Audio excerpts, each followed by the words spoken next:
Om Sarvesham Swastir Bhavatu Sarvesham Shantir Bhavatu Sarvesham Purnam Bhavatu Sarvesham Mangalam Bhavatu.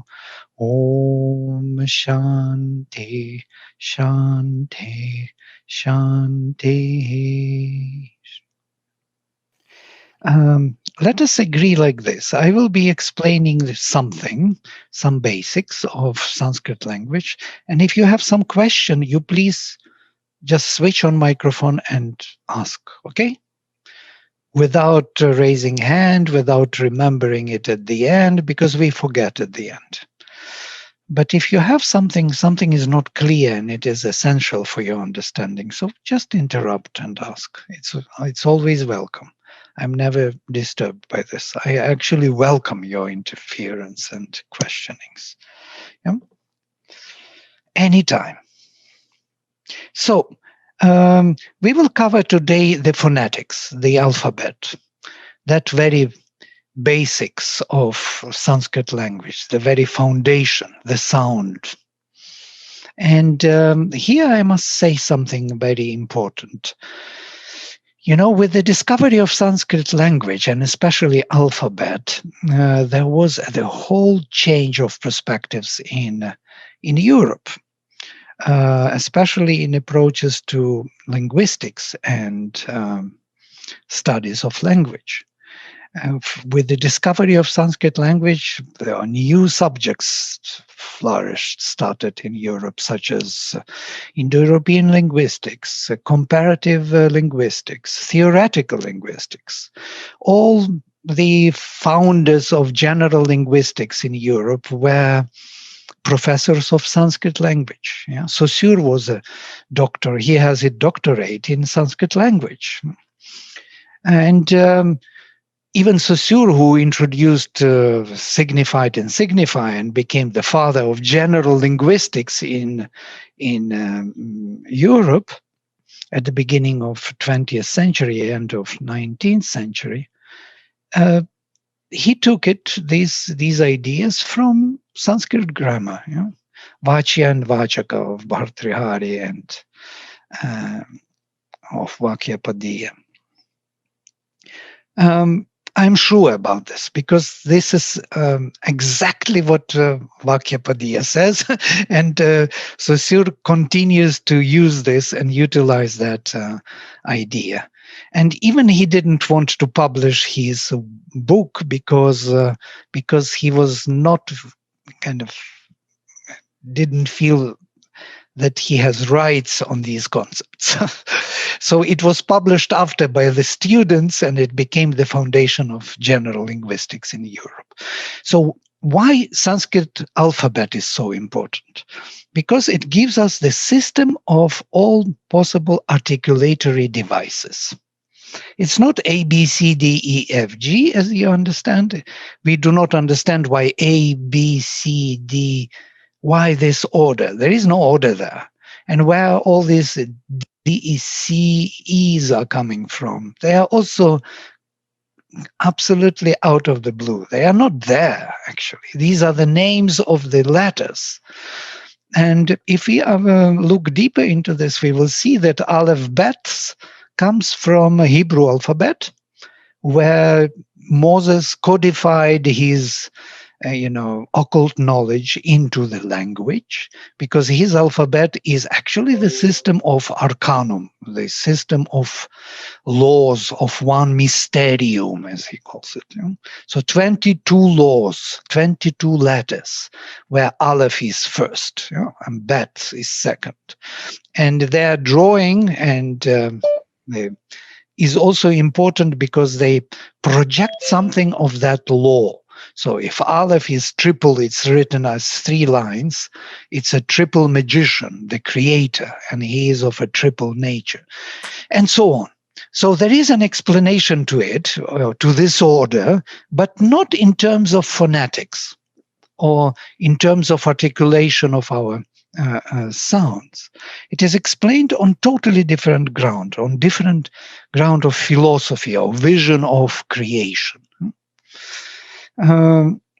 Sanskrit alphabet is based totally on the understanding how we articulate the sounds. So we have 5 levels of articulation in our apparatus, in our mouth. We have back tongue, we have palatals, we have cerebrals, we have dentals, we have labials. So if I take my hand and put on my face on the side, this will be gutturals, kakha, gaghanga, these will be all the palatals, where with the middle tongue I go up, cha-cha, jajhanya, then there will be cerebrals, tathar, dadhana, when I, with tip of the tongue, I hit the hills over the teeth.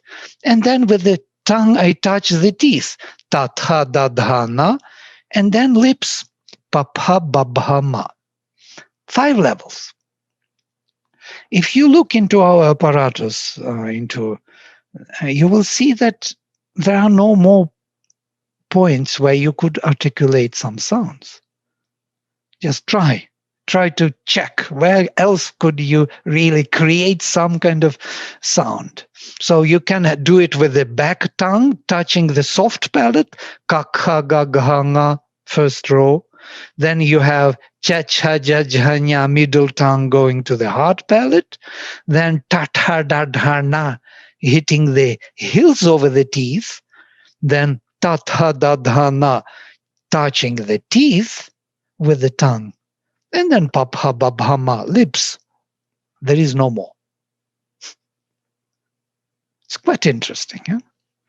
You can create all kind of noises, but to create clearly articulated devices, which will be recognized by the mind, will be understood by the mind, will be felt by the system, it's just this.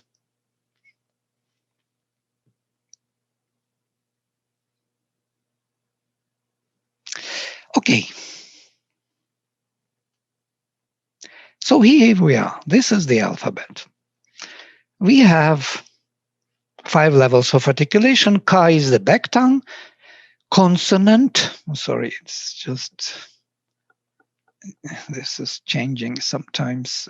The consonants voiceless. Yeah. Voiceless consonants. That means touch without voice. Ka. So I can do this touch without voice on 5 levels. I can do ka on the back tongue, cha, palatal touch, ta, cerebral touch, ta, dental, and pa, labial. And notice everywhere we have a following the letter. So it's not actually an alphabet in terms of letters. It is more in terms of syllables. It's a syllabic thinking, syllabic writing. We have it the same in Hebrew. In Hebrew also uses syllables and syllabic thinking. And that's the problem. That was the problem, how actually alphabet came into being, because Greeks couldn't read all the syllables because Hebrews were hiding. They were not writing the vowels within the syllables. They were hiding them. So they were writing only consonants. And in that way, they forced Greeks to split consonants and vowels and to create an alphabet. So Greeks create for the first time alphabet, separately consonants and separately vowels. We do not have separate consonants. We can't have k without a, without vowel.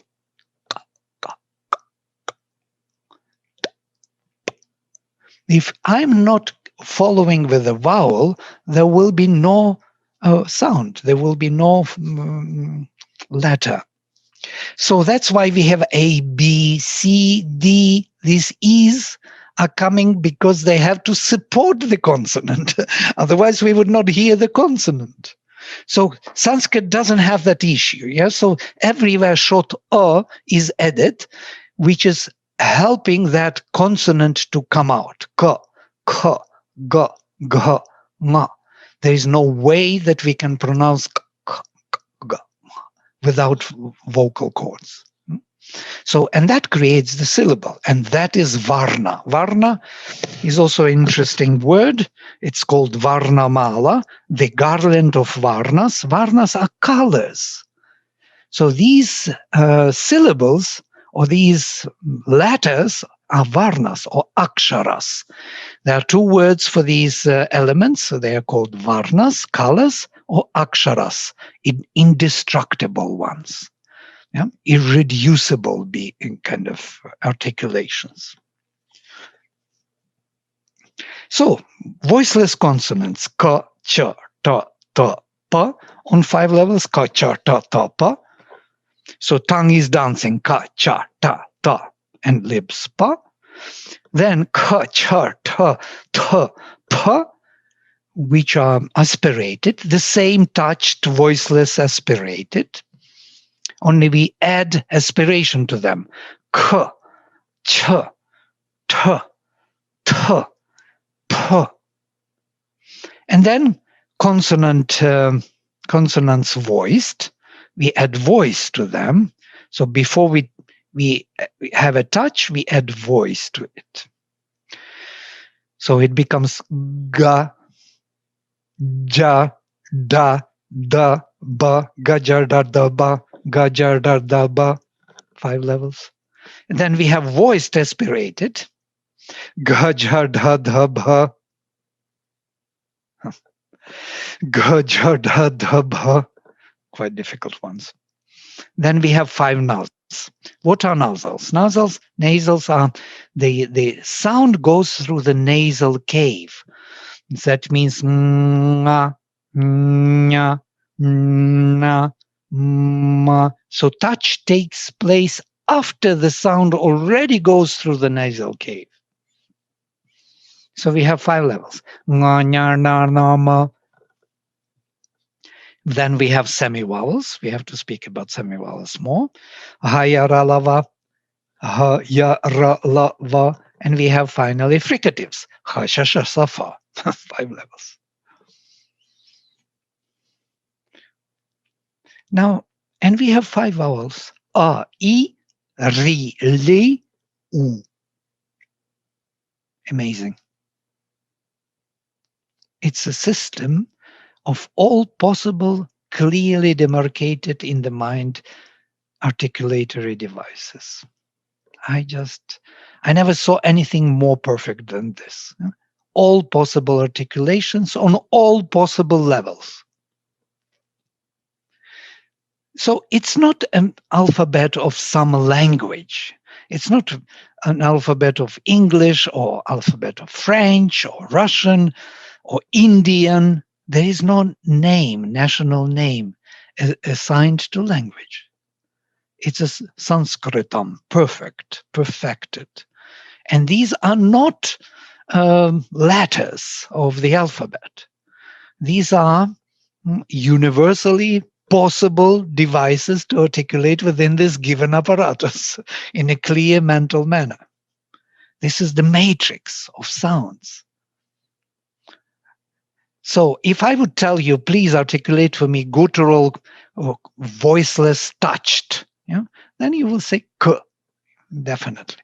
If I ask you palatal voiceless touch, you will say ch. You can't do it otherwise. If I ask you labial voiceless touched, you will come to p. Because it's labial, because it's touched, and it is voiceless. P. No voice. So the very definition where and how the sounds are articulated creates the alphabet. I wanted you to see this beauty. And of course, once this was discovered, suddenly in Europe, they understood how we are speaking, how we pronounce sounds finally. Because A, B, C, D, E, F, G could not explain that. Nobody even imagined himself thinking and looking inside apparatus, how tongue is moving, how sounds are articulated, what effort we are making. This was not a part of culture. But then with Sanskrit, with all this Shiksha culture, where everything is described to minutest how to make an effort. There is outer effort, inner effort, length, articulation, how to put tongue, and so on and so forth. Everything was already, for thousands of years, all was described. And when it came to the scholars in Europe, they were thrilled. They started general linguistics, comparative Indo-European studies, and so on and so forth. The difference between voiceless and voiced has to be defined. Between ka and ga, how would you define this difference?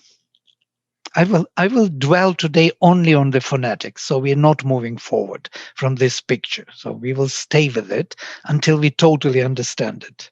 So the difference between ka, touched, non-aspirated, and ga, voiced, non-aspirated. What is the difference between ka and ga? Well, it's written there, voiceless and voiced. Well, but what does it really mean? You try. Ka, ga, ka, ga, ga, ka. I know it's maybe a little childish, but if you discover that, it would be a very valuable discovery. I think because you are using this part of the body when you are making the sound, ga, ga. If you say ka, it's not working. This, I don't know the name of this. Vocal cords. Right. Ka, ga. Ga, you are using all this part of the body for very nice. Vocal cords, yes. I'm using vocal cords, but if I spread this, like make it slow motion, as it were, ka, and then ga, just try. You would hear how the process of touch is taking place, because the tongue, the back tongue, is touching ka, ga, also touching, and ka and ga touches. But differently, different touch. Yeah, you did right, Zigmund. But isn't ga from throat area? Yes, it is from. But what is happening when you touch? Ka, ga, ga. It's deeper. It's deeper down, yeah. So when touch is happening, we'll listen. Ka, ka, ka, ka. The touch is happening, and then ah follows, where ga, ga. The vocal cords begin before the touch. The vocal cords are vibrating before the touch is made, and change the touch totally. There is another quality of it. It's vocal touch. It's no more voiceless touch. It's voiced touch. Many languages do not have voiced consonants. Yeah, as you know, for example, Tamil doesn't have voiced consonants, or Korean language for that matter. So they have only ka, kha, cha, cha, ta, ta, pa, pa. Yeah, they don't have. That's why they will write in Tamil Kanesha. For them, k and g is the same sound, and they do not distinguish. Actually, it sounds the same to them. If there is another way to distinguish between the two. If I whisper, whispering means I'm not using vocal cords, so I can whisper, and then I will be using only voiceless. If I say good boy, whispering, good boy, there will be kut boy. There will be no good boy anymore. So without vocal cords, the quality is changing into voiceless consonants, and that is the difference. So Vladimir, I'm having a little hard time with voiceless versus voice. Voiceless, it's not actually voiceless, it's just more subtle than voiced. Is there a way, am I missing something? I mean, I get it that the voiceless seems to be a little more, just more subtle. Is that correct? No, voiceless where the vocal cords are not activated when the touch is made. Okay. So it's a physical, the way to relate to voiceless is vocal cords. Right. Voice is the vocal cords. There is no other voice in this system. If I want to make a voice, I have to make a... Vowels are all pure voiced movements. They are infinite. You notice E there. Ka is a touch, one point in time. So consonants are point in time, whereas vowels are infinite. Again, another distinction. Okay. Thank you. Yeah. Vladimir, sorry. I was just trying to understand the concept of touch. So when I say ka, I mean, you mean the end of the tongue that's closer to the throat. That's where the ka sound comes. And second, if I make a sound ka, then there is a voice. Otherwise, it will be just the breath. So yeah, there is a touch ka. You just examine how your back tongue is touching ka, ka, ka, ka, ka, ka, ka, ka, ka, ka, ka. Otherwise, where that click is coming from?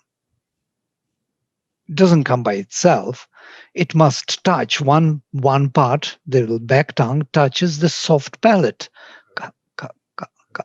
Soft palate, that curtain which is hanging with the in between that. Yeah. So when you touch it, ka, ka, ka, you have that click.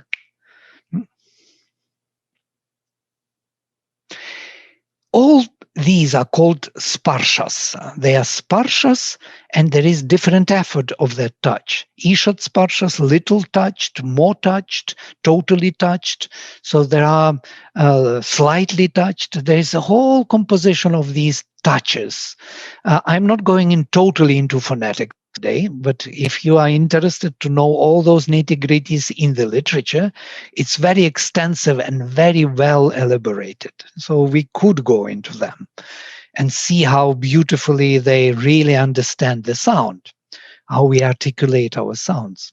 They are totally aware of articulation. And that is the beauty of Sanskrit language. You become aware how you articulate words. You are not letting something going through. You are conscious of each articulation when you do it. So this kind of called shiksha. Shiksha is the phonetics. So we have vowels which are infinite, without stop, e, u, and so on, and mixed vowels, which we will look into also, a, o, I, ao. These are mixed vowels, diphthongs, and consonants, touched ones, sparshas. They are called sparshas, touched, sprishta, touched.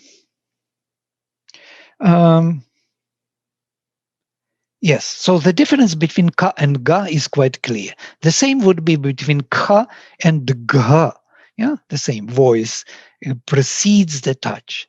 The nasals are quite clear. Nga, back tongue. Nga, nya, palatal. Na, cerebral. Na, dental. Ma, labial. 5 levels. Yeah? Articulation of nasal sounds. Then semi-vowels. I wanted to talk about semi-vowels and fricatives. These are also very interesting sounds. What are semi-vowels actually? What is ya, ra, la, va? If you look at the whole level, you will see the whole level. I, cha, ch, ja, jha, nya, ya, sha. They are all articulated on the same level of palatals.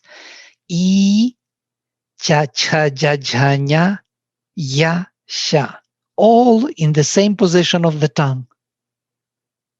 Or a, ka, kha, ga, gha, nga, ha, ha. All in the same position, back tongue. Or u, pu, pa, pa, ba, bha, ma, wa, for all labials. You see, the whole level, one level, throughout with many different modulations.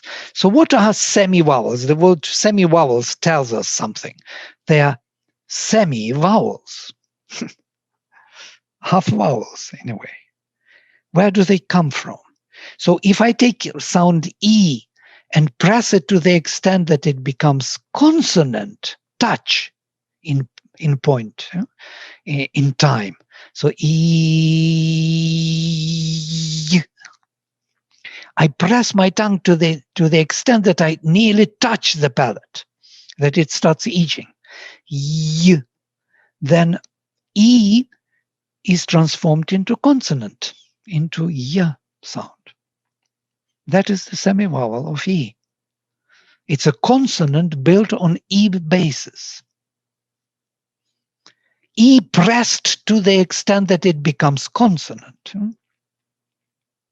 If I press a re sound is also very interesting. It's a typical Sanskrit sound.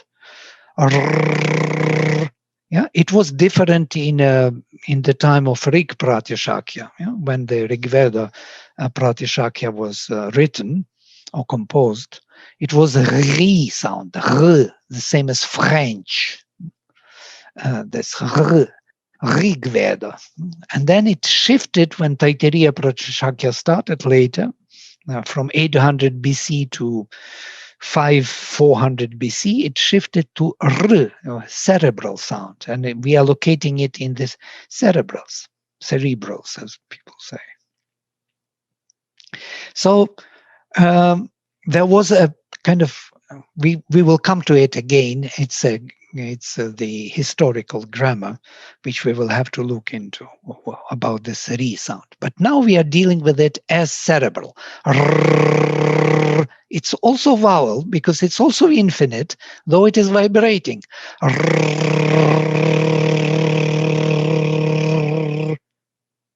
It gives that touch, and it's called ishatsprishta, slightly touched. And there is l sound, which is dental vowel. Oh, I am touching my teeth and I'm making vowel sound. Oh, there are these sounds in Indo-European languages. For example, in Czech language, they have words such as volk, vlk, 3 consonants, where l is vowel. Volk, vrika, wolf, the same meaning, wolf. Volk, where l is vowel. So it was there. There is only one word left in Sanskrit language with li sound. It is klipti, sankliptis, kalpate, from the root klip. But it is there, dental vowel, and there is labial vowel. So these 5 vowels on 5 levels of articulation create semi-vowels. If I press each one of them to the extent they create a touch, e, it's a touch, ya, it's semi-vowel, it's consonant. Re becomes ra, one touch. Well, it's not one, there is vibration there, ra. And then la, one touch, and then wa or va. Both are used, and they don't distinguish between wa as W and va as V sound. One is called pure labial, other is called dental labial. Is dental labial, where with lower lip I touch upper teeth, va, or with 2 lips I create wa, where I don't touch teeth. But in Sanskrit, they are not distinguished. They are distinguished only in the position. Sometimes it is swaha, or it is something like va is there, vadati. It's not vadati. So it depends on the position.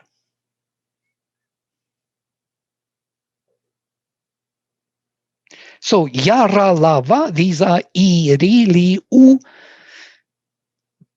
pressed to become the consonant. And if I want to press A to become a consonant, I don't have tongue. I can press with the tongue to E to become U, or with the lips of Wa to become a touch. But A, how can I press A to become a consonant? There is no tongue there. Tongue is not reaching to the vocal cords, only to the soft palate. How would you create semi-vowel from A?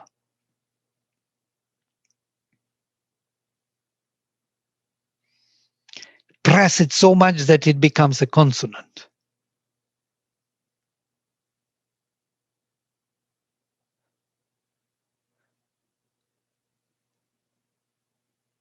No? It's written here, the idea.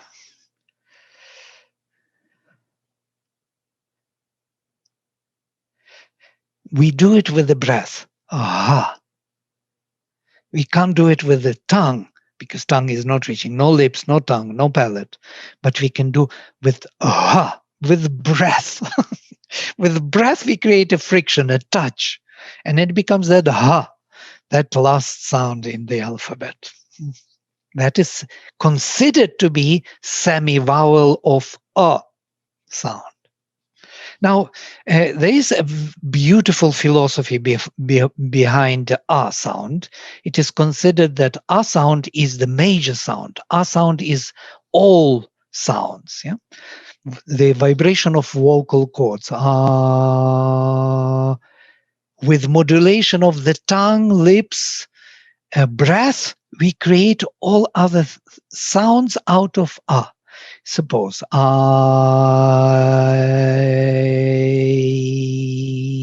It is by moving tongue up, I create a and e. By moving lips, I create o and u from a. By the tongue touching, ka, I create ka. By the lips touching, wa, I create wa. So, but a is the major substance of all the sounds. That's why Sri Krishna in the Gita, and we will read about this in the Gita, said that among all the Varnas, I am a kara. I am the sound a. You know, that major sound which creates all sounds, the substance of all the Varnas. Now, we have only fricatives left. Ha, sha, sha, sa, fa. What are fricatives? They are voiceless frictions, or they are called also sibilants sometimes. They are hissing sounds. Yeah?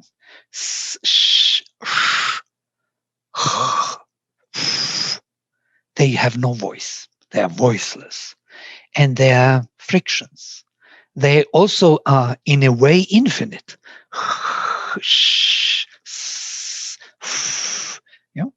So if I take touch ka, for example, back tongue ka, and melt it, break it into the sand, as it were, make it only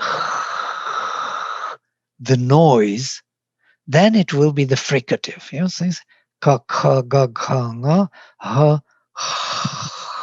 It's ka, which is not touching, but creating friction on the same level. Like a sand. It's a sandy sound. Many, many voiceless, sparkling pieces there. I do not know. Like a sand. Sand is a good word. So if I do this with cha, break it into the flow of the noise, then I will have sha. Then I take ta, ta, ta, ta, sha. And I take ta, ta, sa. If I take pa, pa, pa, fa. So this f. So ha, sha, sh, s, f. 5 fricatives. Not touching, voiceless frictions. Yeah. So this is the whole alphabet. If you look at it, what do you see we are missing? What we have in other languages, for example, in English, which we do not have in Sanskrit?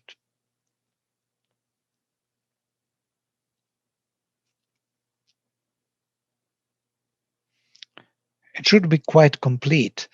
It's a complete set, but still, there's something which is missing.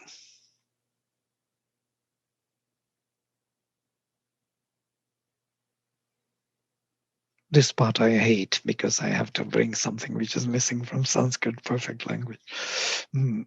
But there is something which is really special. And in Hindi, they also added, there is dot underneath. Yeah, they put that thing which Sanskrit doesn't have. Sanskrit doesn't have that letter. The Z sound? Absolutely. Z and Z. These two sounds we don't have. Zaruri hai. Yes. So what is Z? Z is the fricative, but voiced fricative. In Sanskrit, we do not have voiced fricatives. And voiced fricatives would be ra, ja, ja, za, va. Ra, ja, ja, za, va, we do not have. The rest we have.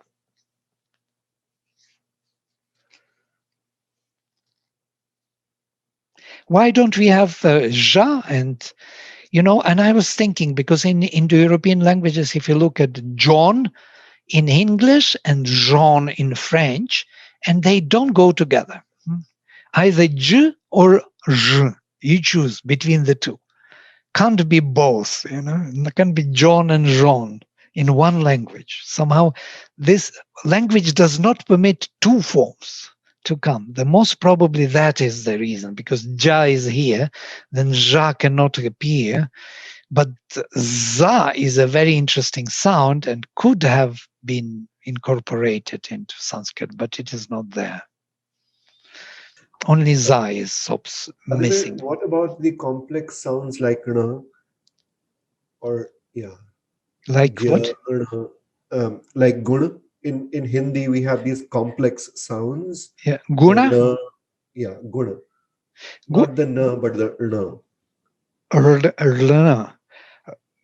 There is one, I do not know the sound. Tell me again, what is and how it is written? It's a combination of two sounds, yeah? Right. So I'll have to search because I cannot remember, but it's like, so we don't say gun. Gun is more the English version, but the actual way I learned it was guna. Yeah, it is here.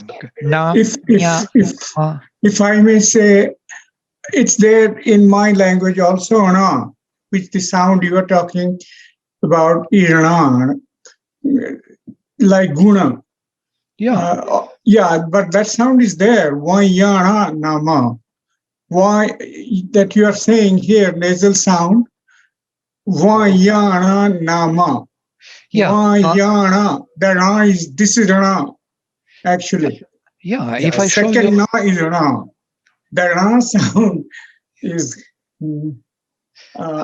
there in Hindi, in Odia is there, not in Bengali, it is not there. Many Indian languages have both these sounds, na and na.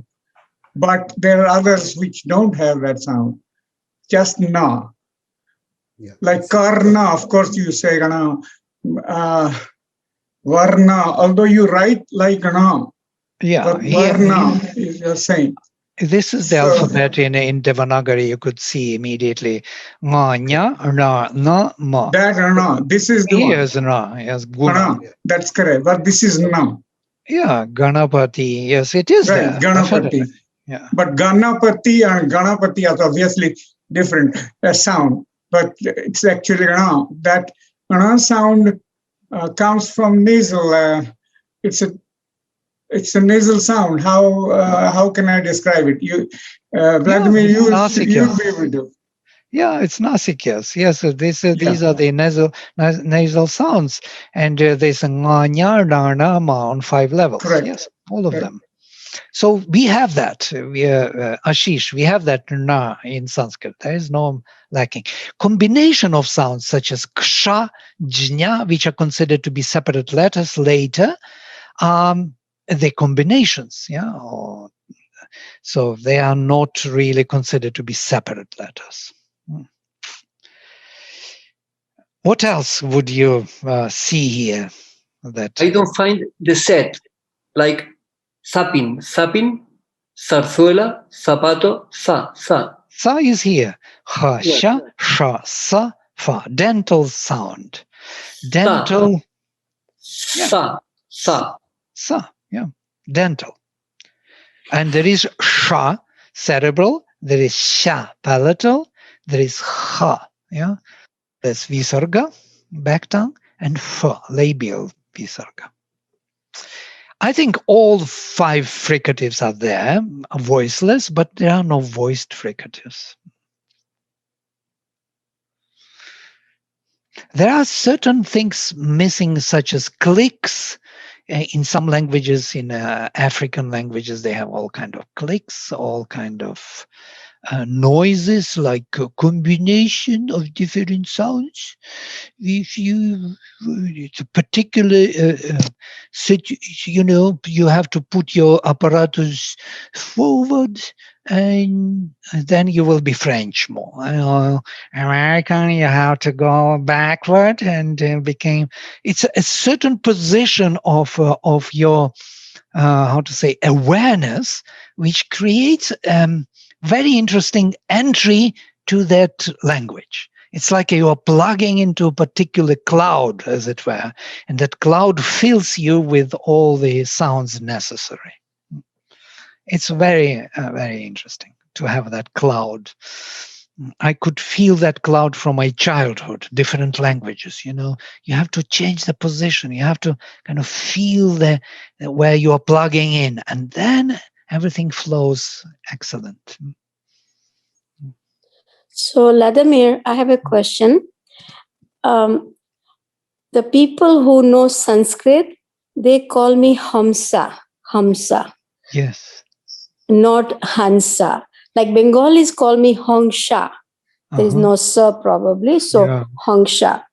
But some people who know Sanskrit invariably, like Pujalal Bhai, my Sanskrit teacher, he always, although he was Gujarati like I'm Gujarati, but he called me Hamsa. Okay.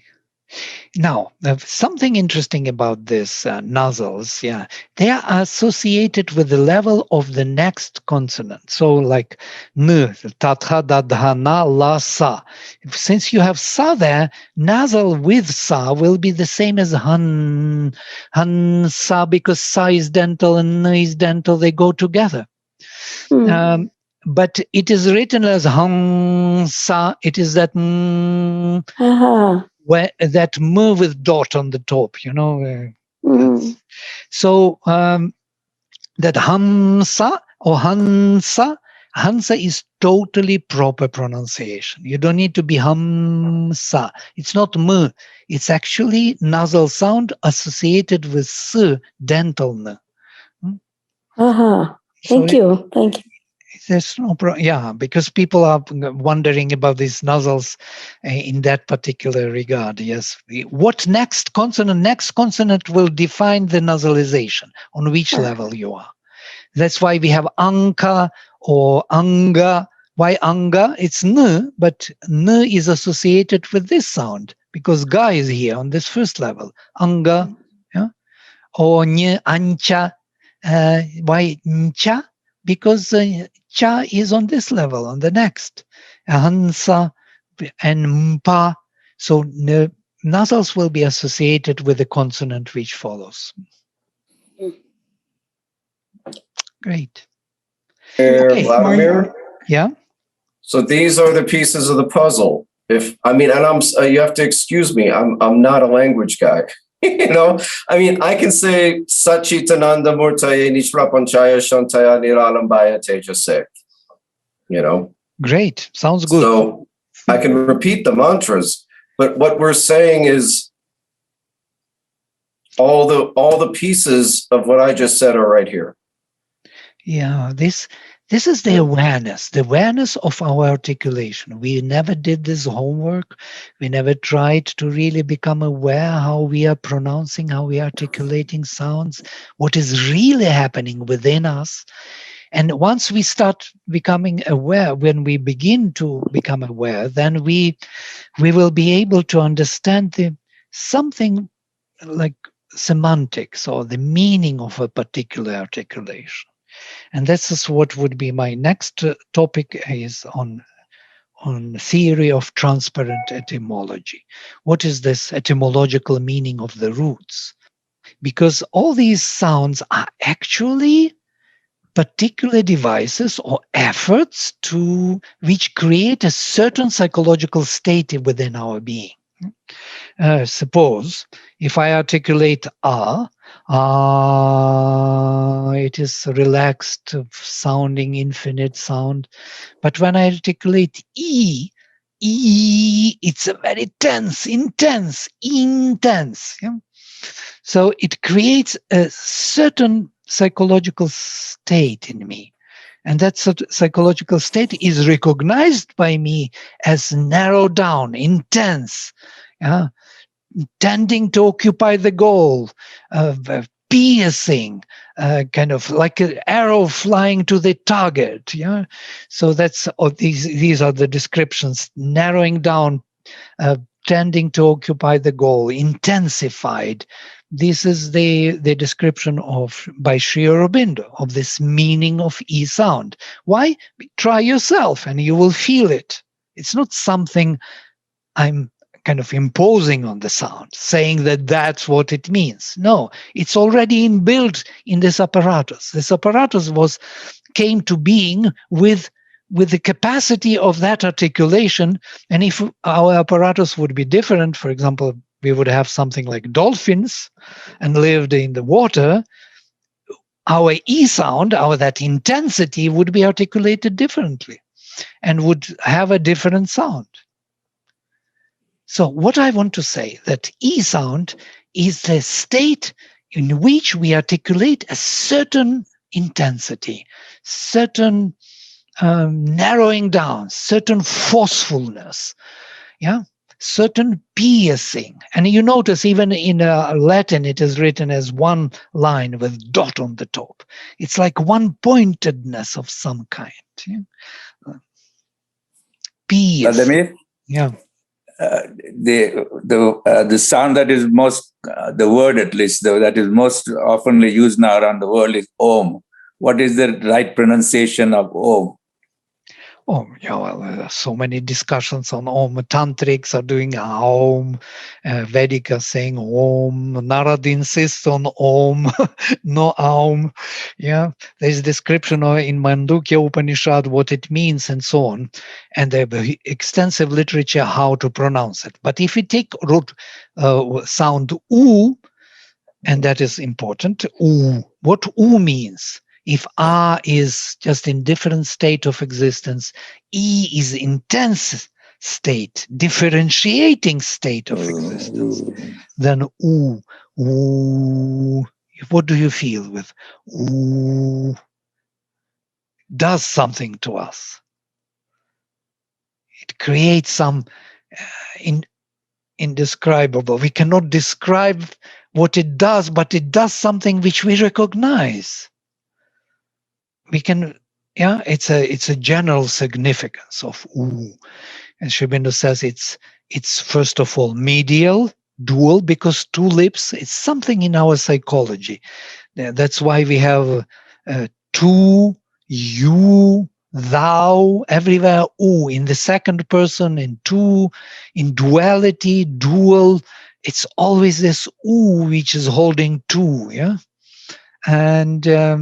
And also it's firmly occupying the space. It's like, it's a fullness of some kind. Notice, full, labial, fu and u together. Purna. So it's, when these words were created, when these roots were created, that psychology of articulation of the sounds was there. And it was kept in Sanskrit language in certain purity. And that's why the Sanskrit language has this correspondence with meaning. How far back does Sanskrit go as a spoken and a written language? Written language, it's actually the Devanagari script is quite recent, only 1500, before there was Brahmi script, and there were all different types of scripts. If you want to know about scripts, Brahmi script we didn't have from 300 BC only. Before there was an oral tradition.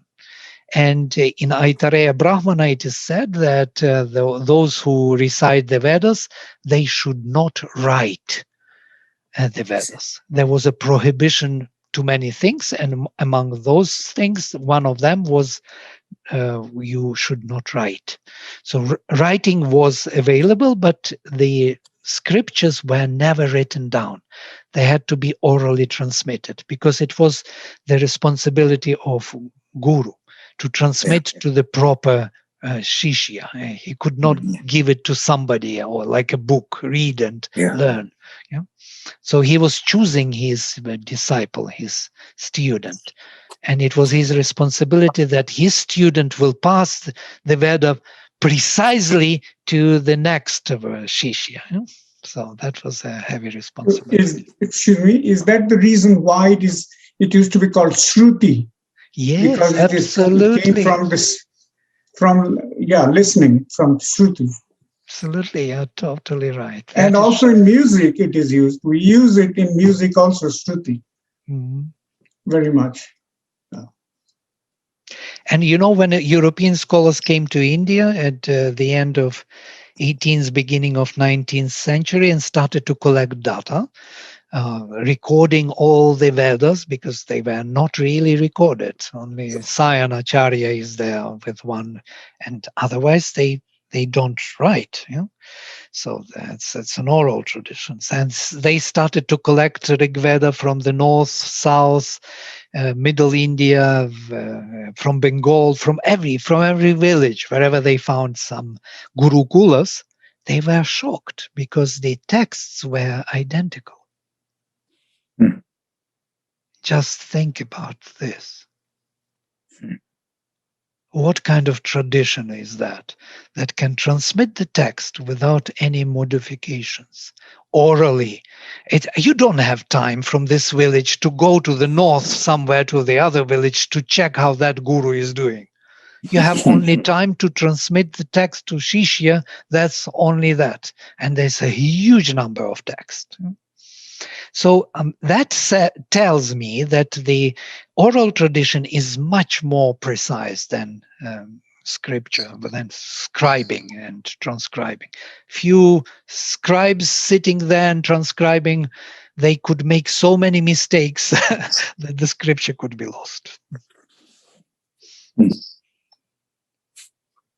Okay, that was today all on phonetics. Of course, we have also vowels and how the vowels create other vowels, like A plus E gives E.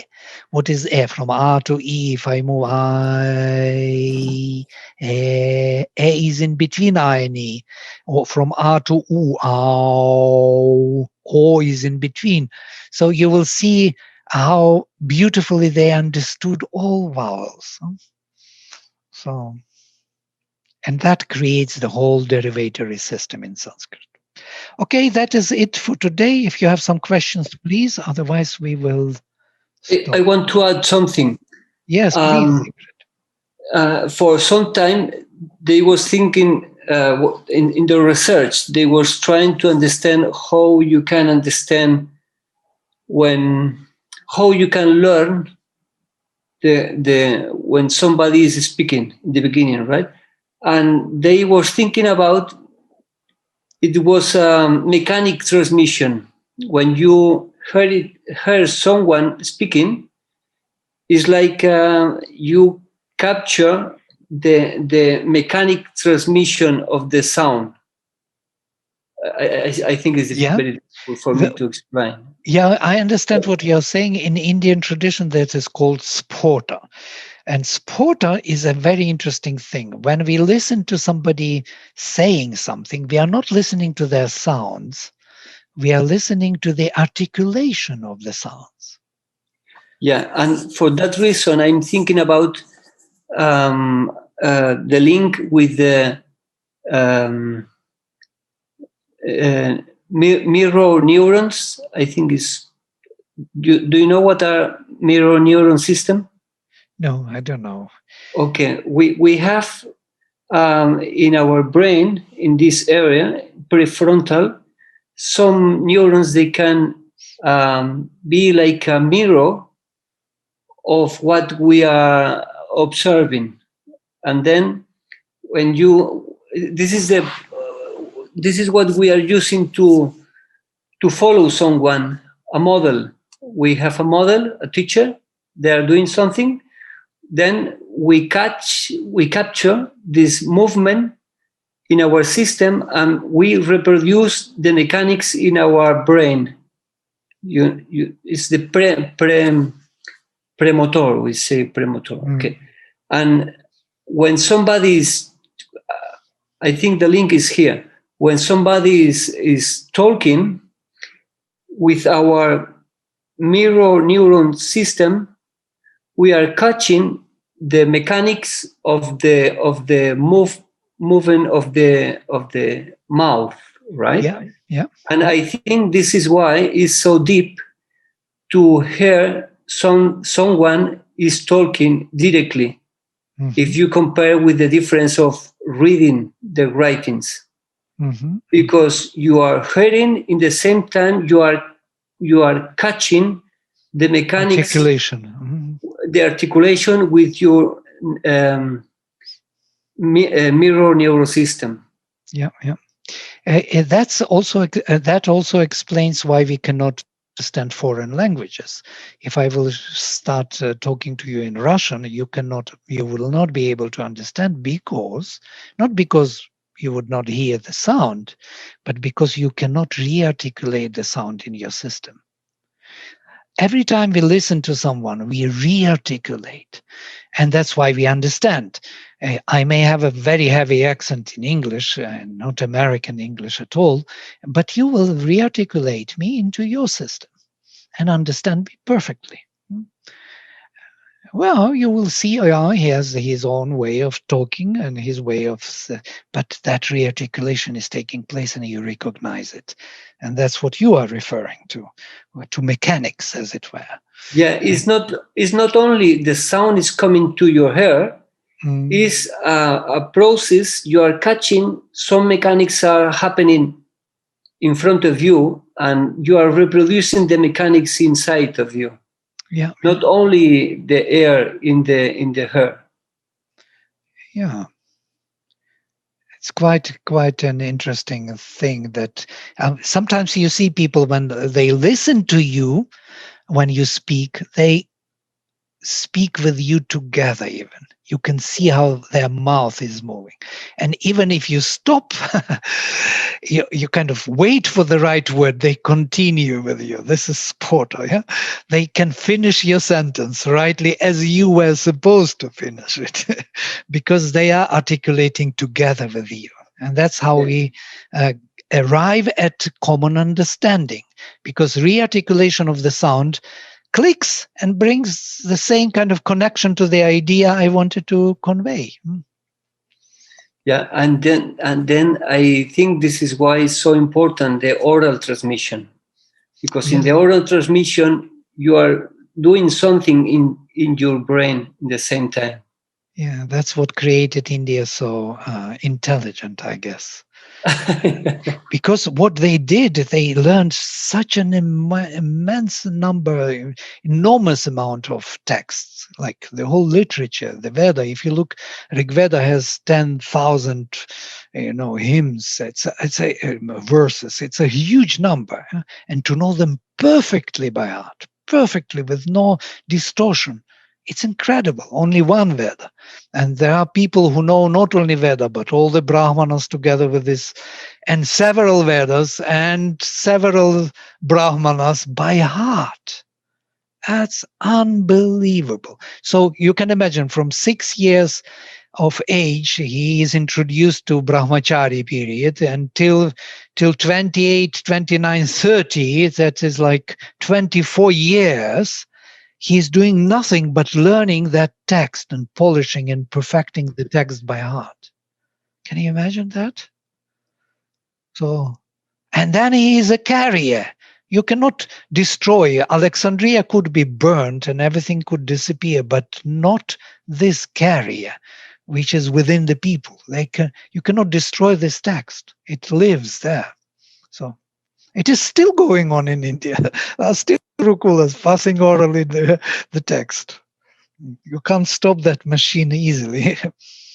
It was running for thousands of years, more than 6,000 years. Now to stop it, it won't work. Of course, it is very mechanical, but still it is perfected. The text is transmitted with no mistakes, which is unbelievable. Okay, we stop here. For today, we are over our time. Sorry to take a little longer. Let us make a small break, maybe 5 minutes,